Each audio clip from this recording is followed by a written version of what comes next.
Estamos de volta. O impacto dos recentes ataques à comunicação pública pelo governo interino do Brasil. Esse é o assunto do Melhor e Mais Justo de hoje. Dessa conversa participam Walter Sanches, presidente da Fundação Sociedade, Comunicação, Cultura e Trabalho, que tem a outorga da TVT, e Ricardo Soares, jornalista, diretor de TV e ex-diretor de conteúdo e programação da EBC. Investir na construção de um sistema de comunicação público é também oferecer aos brasileiros um contraponto à mídia comercial, uma comunicação democrática na qual todos têm direito à voz. Esse foi o debate que fizemos no primeiro bloco. E aí, para isso, quais são os principais desafios estruturais e conjunturais? A gente começou fazendo um diagnóstico da atual situação. Como enfrentá-la? Nos aspectos conjunturais e mesmo naqueles estruturais. Se você me permite, Sanches, me falar, eu queria ter feito uma observação no bloco passado, quando o Sanches mencionou a comunicação pública, a BBC, a TV Pública Francesa, a gente está falando da alemã, e nós esquecemos de um exemplo, por isso que tem a ver com o tema desse bloco, o exemplo recente que vem desmoronando, que é a TV Pública Argentina. Ela era uma TV de excelência, gerida por um diretor de televisão, diretor de documentário, que geria todo o sistema público de comunicação, que era o Tristan Bauer. E qual eu acho que era a grande diferença, o grande exemplo desse modelo? Além do Bauer ser um cara fruto da área fim, é um cara que conhecia comunicação e era um bom gestor, era um cara... A gente participou de um festival de documentário em Uruguai e tivemos bastante tempo de conversar, porque eu queria saber como é que eles conseguiram dar tão certo comparado com a gente. A principal facilidade que ele tinha interlocução muito grande com os Kirchner. Uma vez por semana, toda quarta-feira, nunca vou esquecer, ele tinha uma reunião de 1h30 com o presidente da República. Onde não havia intermediários entre o que se queria do campo público, do campo governamental, com a direita. Essa interlocução foi feita de maneira muito truncada nos tais governos progressistas. Então, aqui no Brasil, estruturalmente, você tem que ter uma linha de acesso aberta, direta, com quem está provendo, né? Com quem está... Não é para defender os interesses, mas para poder, inclusive, ter agilidade. Assim, esse grau de interlocução, bem simplista, mas eu acho que isso atalha tremendamente. Né? O Brasil teve muitas instâncias, a IBC é um inferno burocrático. É um inferno burocrático. Não é só para o cara que vai produzir, é para quem está lá gerindo. Vou dar um exemplo muito bobinho, mas que tem a ver. Vamos supor que você, Tuto, tem um produto para me oferecer. Como aconteceu? Ricardo, eu tenho um produto que eu quero veicular na IBC, de graça. Eu só quero a janela, só quero que você exiba. Que legal, tu está pronto? Nós produzimos lá na TVT, queremos exibir, tá. O Sanches libera, vou exibir. Eu demoro, você me dando o conteúdo, 2 meses para poder colocar isso na grade. Isso é um absurdo.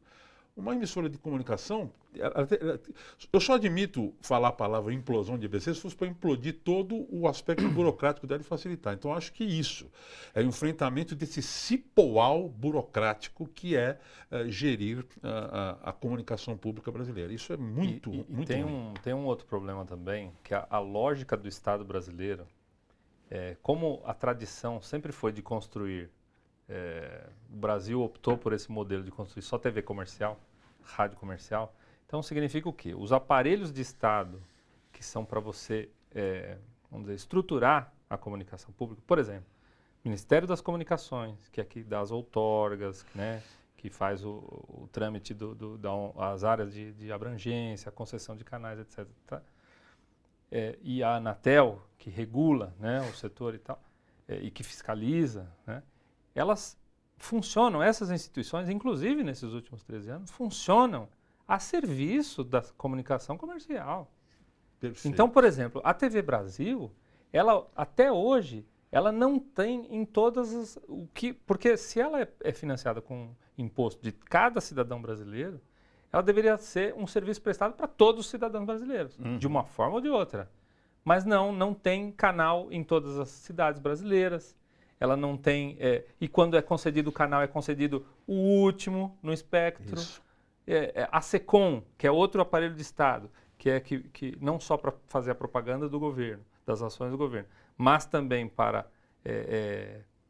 distribuir verbas publicitárias em nome do governo, né, para que o governo esteja retratado nos diversos veículos de comunicação, ela discriminava a própria EBC. Então, assim, o próprio aparelho de Estado, as instituições, esse tripé, né? E privilegiava as SECOM, comerciais. Anatel, Ministério das Comunicações, privilegiava a comunicação comercial em detrimento da EBC. Porque, assim, a gente fala, né, que em vários países, sobretudo na Europa, a televisão pública, ela é líder de audiência, mas ela não foi sempre assim. Foi um processo de construção. Exato. Nós estamos no começo ainda. Exatamente. Ainda tem muito caminho pela frente e nós não podemos aceitar esse retrocesso que está acontecendo, né?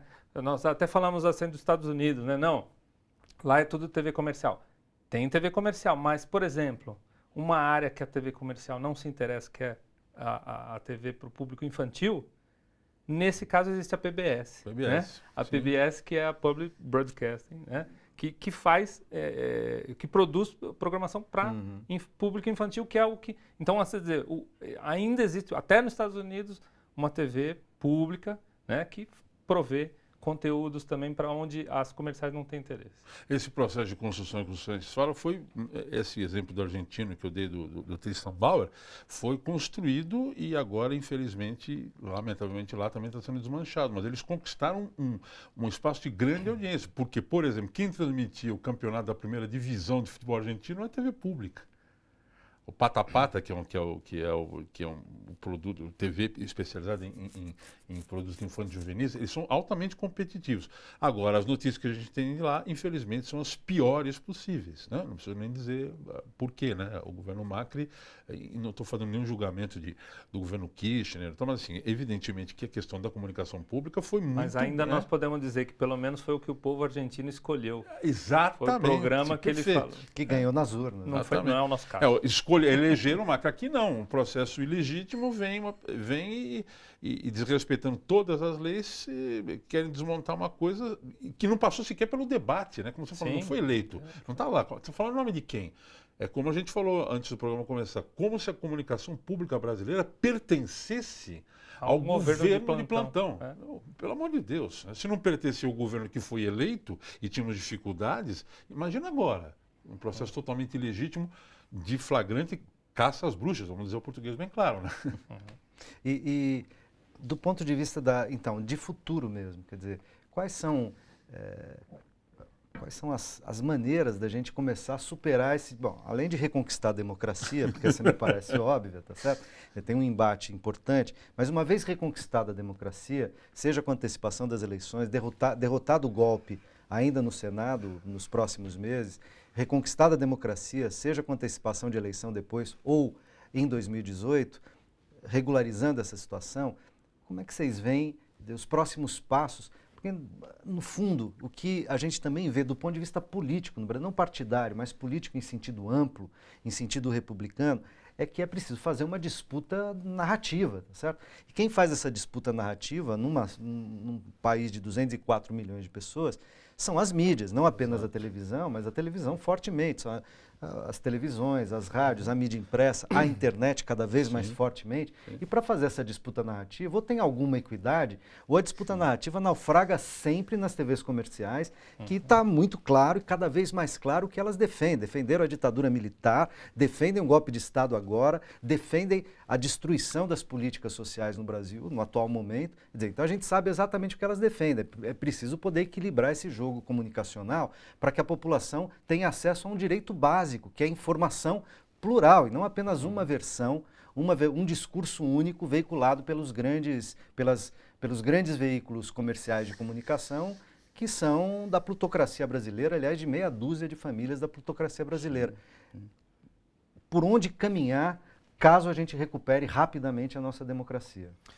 Então, além de recuperar, né, a democracia mesmo, né, restabelecer a ordem democrática, a Constituição, o respeito à Constituição, né, e aí depois disso pode-se discutir qualquer coisa, inclusive está se abrindo a possibilidade de uma consulta popular, um plebiscito, se o povo quer antecipar eleições, que eu acho aparentemente um bom caminho, né?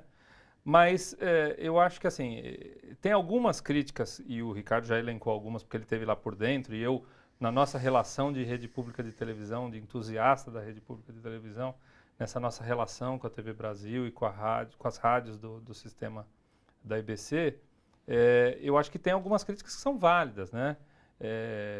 Esse sistema que é muito burocrático, alguns problemas administrativos, né, de gestão. Concordo, eu acho que precisa ser aperfeiçoado mesmo, né? Eu acho que as coisas demoram muito. Né, para acontecerem, né? Mas isso não quer dizer que você tem que jogar, né, a criança junto com a água do banho fora, né? Então você, por exemplo, eu até sugeriria, né, para essas pessoas que tomaram de assalto por poucas semanas aí a EBC e já fizeram um grande estrago, né? Por que elas não disputam, né, o conselho curador e interferem nos conteúdos que é jogar o jogo democrático, né? Porque parece que as pessoas não gostam da democracia. E nós, como nós somos uma TV que faz parte da rede pública de televisão, nós somos entusiastas, sobretudo, da democracia, né? Então, para nós é um valor indiscutível a questão da democracia. Então, por que eles não disputam, né, as eleições? Inclusive, eu vi que o Conselho Curador abriu agora a disputa de vagas representantes da sociedade, que tem perfil para cada vaga. Disputa lá, interfere na programação, discute. Vamos fazer uma comunicação pública com todos os pensamentos, todas as formas de comportamento, e para que a gente tenha uma alternativa a essa TV comercial que só tem um padrão estético comercial no ar.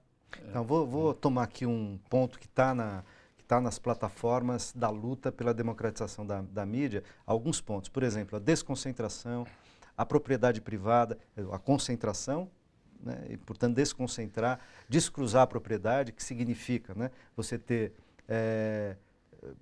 uma empresa, né, ter muitos meios de comunicação, impressa, radiofônica, televisiva, internet, quer dizer, então ela produz, se não um monopólio, mas um oligopólio, porque está dividido ali... distribui as cartas. Distribui as cartas para os mesmos atores que dominam e fazem hegemonia desse campo do ponto de vista comercial. Como avançar nessas questões, né? A grande utopia que eu tinha ali com alguns companheiros da primeira e da segunda parte da EBC, é que eu acho que um grande ponto seria, de fato, eu insisto nisso, a consolidação de uma rede pública de televisão. E aí, eu acho, até colocando nas costas do Santos uma responsabilidade grande nesse momento, eu acho que TVs como a TVT e a Rede Minas, que se alinham num campo progressista, hoje podem representar, se triunfar esse absurdo de tomar imposto da TVC, reforçar a discussão de comunicação pública e liderarem, encamparem o processo de discussão. Porque se a gente perder isso, se as pessoas que estão alinhadas a uma comunicação pública progressista, pensando em pluralidade, não se juntarem para discutir, para denunciar, nós vamos perder, minha gente. Eu estou muito pessimista. Nós vamos perder, porque já perdemos. A TV Cultura, infelizmente, de onde eu sou oriundo, onde passei grande parte da minha vida profissional de televisão, hoje, qualquer pessoa que assista sabe do que se converteu. Um instrumento de propaganda do que há, né, de mais retrógrado, reacionário, e, enfim. Não estou fazendo um discurso ideológico, é uma constatação. O que o Sanches fala é certíssimo na medida em que vão disputar o jogo democrático e não dizer que vamos inventar uma medida provisória para acabar com o Conselho, para acabar com o EBC. No jogo democrático, se você tem... Então tá, você vai colocar um programa para discutir o liberalismo, né? As prerrogativas do livre mercado. Vamos discutir, mas vamos... Então, que tenha, aspas, grosso modo, que se tenha espaço para a esquerda, para a direita, para centro, para se debater ideias, para que pessoas quebrarem um pau, como o bom e velho programa Pinga Fogo. O que não pode é a gente fingir que não está acontecendo nada. E eu acho que o louvável, inclusive, dessa discussão, desse programa, é discutir a questão da comunicação pública com uma... Se perdermos, perdemos muito. Nós perdemos muito. Não é pouca coisa, nós perdemos muito. Inclusive, a possibilidade de difusão desses conteúdos todos que falamos aqui. Né? Conteúdos de todos os lugares do Brasil. Não é? Inclusive, nós já estamos... como eu falei, né? A nossa parceria com a Rede Minas, ela se iniciou quando ainda era o governo Aécio. Nós não tínhamos e não temos nenhum preconceito de trabalhar com nenhum. E estamos na rede pública de televisão. Nós, inclusive, fizemos parcerias com a TV da Universidade Federal de Goiás. nós fizemos com a TVE do Bahia. Na Rede Minas é mais aprofundado, porque nós exibimos 4 programas deles, eles exibem 3 programas nossos. Nós temos parceria com a TV da Pontifícia Universidade Católica da de São PUC, Paulo. de da São PUC Paulo. Enfim, nós não temos preconceito de trabalhar com ninguém, porque nós acreditamos nisso, de produzir de forma compartilhada, né? de que você... nós estamos todos fazendo parte de uma sociedade A grande mais ampla, utopia, né? Sérgio, seria assim, podemos fazer comunicação pública independente da ideologia de quem é ligado. A Universidade de Goiás é ligada ao reitor que é conservador. Então, a Rede Minas é ligada...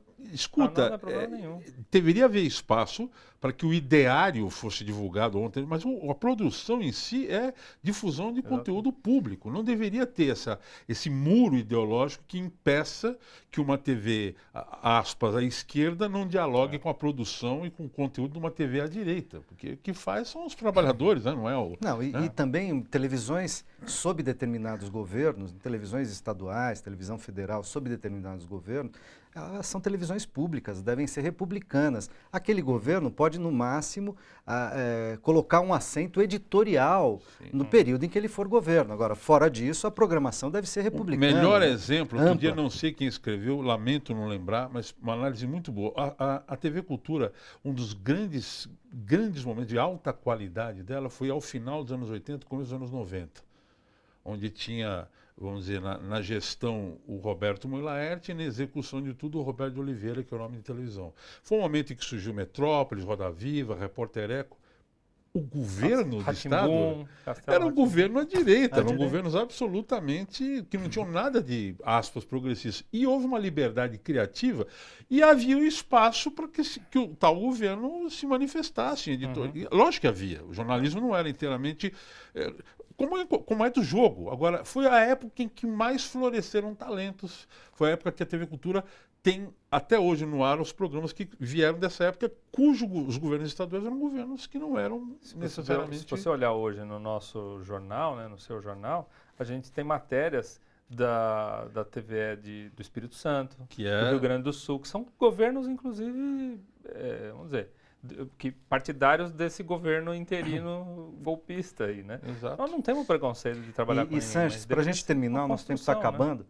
Eu queria que você também falasse um pouquinho, ainda que rapidamente, porque a TVT tem interlocuções e eventualmente parcerias com TVs na América do Sul, na América Latina, porque eu vejo que essa questão da comunicação, o Ricardo está falando da Argentina, mas não é só na Argentina, não é só no Brasil, que, digamos, uma inflexão mais conservadora está se dando. É na América do Sul, na América Central, em várias partes do mundo, mas aqui na nossa vizinhança isso está colocado e o campo da comunicação está também ameaçado, né? É possível, de algum modo, protagonizar um debate e manter aceso esse debate com parceiros na América Latina? Com certeza, né? Nós já temos parcerias com a Telesur, nós temos parceria com a Tal TV, que é a TV América Latina, que na verdade é uma programadora de conteúdos para todas as TVs públicas da América Latina, e também somos entusiastas disso, né? Nós usamos conteúdos da agência France Press, então, que não é da região, mas vamos dizer, também uma agência de conteúdos. Então, nós estamos dispostos a construir, continuar sendo, eu acho que a gente pertence a isso, quando você... é uma TV que vem da nossa origem, dos movimentos sociais, e que quer dar voz para esse, mas também, sobretudo, para aqueles que não têm mídia em geral e que são relevantes para a sua comunidade. É uma ação assim, nós continuamos acreditando que é impossível e vamos continuar construindo a TV pública independente do governo de plantão que tiver. Obrigado, Ricardo. Muito obrigado. Obrigado, Sanches. É possível, vamos continuar produzindo uma televisão para que as diferentes vozes da população, dos trabalhadores, dos movimentos populares e sociais e daqueles que não têm mídia, como disse o Sanches, se expressem. Agradeço também a você que nos acompanhou até aqui. Resistir aos retrocessos e agir em favor da democracia todos os dias, não dá para esmorecer dia nenhum. O Melhor e Mais Justo vai seguir ao seu lado na luta para dar espaço e voz aos trabalhadores, aos movimentos populares, como eu disse, para garantir uma comunicação plural, independente, transparente, responsável, ética e posicionada. Um forte abraço.